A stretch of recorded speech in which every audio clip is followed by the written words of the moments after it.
The promise of never being bothered by anyone sounds impossible, like a superpower.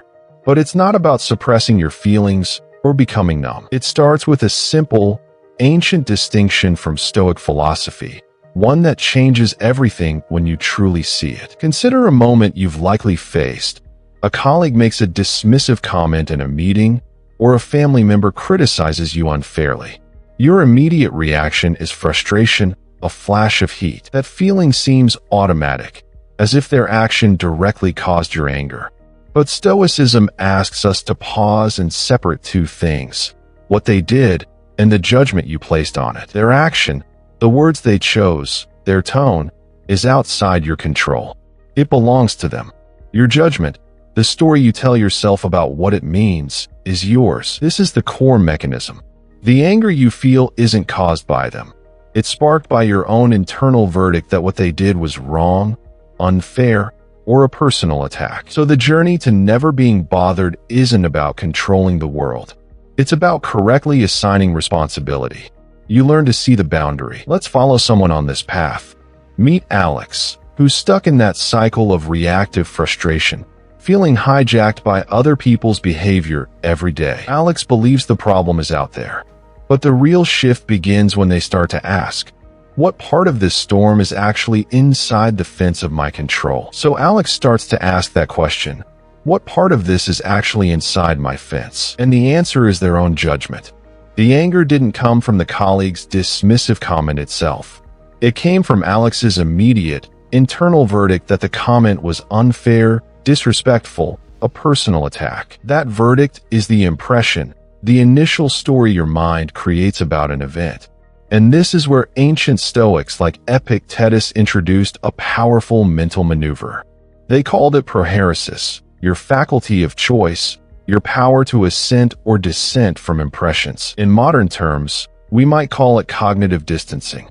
It's the deliberate pause between the event and your emotional reaction, where you examine that first impression. You don't have to accept the story your brain instantly supplies. You can question it. Is this comment truly an attack, or could it be a clumsy expression of stress? Is my judgment about its fairness helping me, or is it setting me on fire? This is the active, internal mechanism that prevents the hijack. It bridges directly to modern cognitive behavioral therapy, which identifies that our emotions are not caused by events, but by our beliefs about them. The narrative beat for Alex is a shift from feeling victimized by an external world to recognizing their own interpretive power.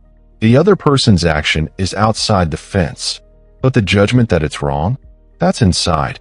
And that is the only thing you ever needed to control. Understanding this is the breakthrough, but knowing it intellectually isn't the same as living it. The final step is turning this insight into a reflex. So how do you make that shift from understanding to instinct? You don't wait for the storm to practice sailing. You train in the calm. For Alex, this meant a 5-minute morning ritual. Before the day began, they'd mentally rehearse it. Not what they hoped would happen, but what could. The crowded commute, the terse email, the interrupted meeting. And for each one, they'd apply the fence. That person cutting me off in traffic, their action is outside. My judgment that it's a personal insult, that's inside, and I can choose to see it differently. This is premeditatio malorum, the premeditation of evils. It's not pessimism. It's a cognitive vaccine. By exposing your judgment to potential irritants in a safe space, you build immunity for the real moment. The goal isn't to predict the future perfectly. It's to make the Stoic pause, the moment of asking what's inside my fence, your default setting. And so, when a similar scenario played out a week later, a colleague taking credit for their idea in a meeting, the training took over. The flash of heat came, but instead of fueling it, Alex felt the space they had built. The action was outside the fence.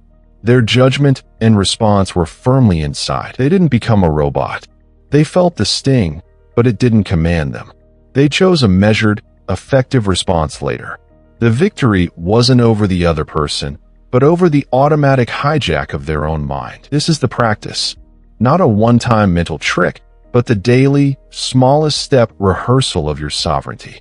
You won't get it perfect, but each time, you strengthen the neural pathway that leads not to anger, but to your own calm, clear choice.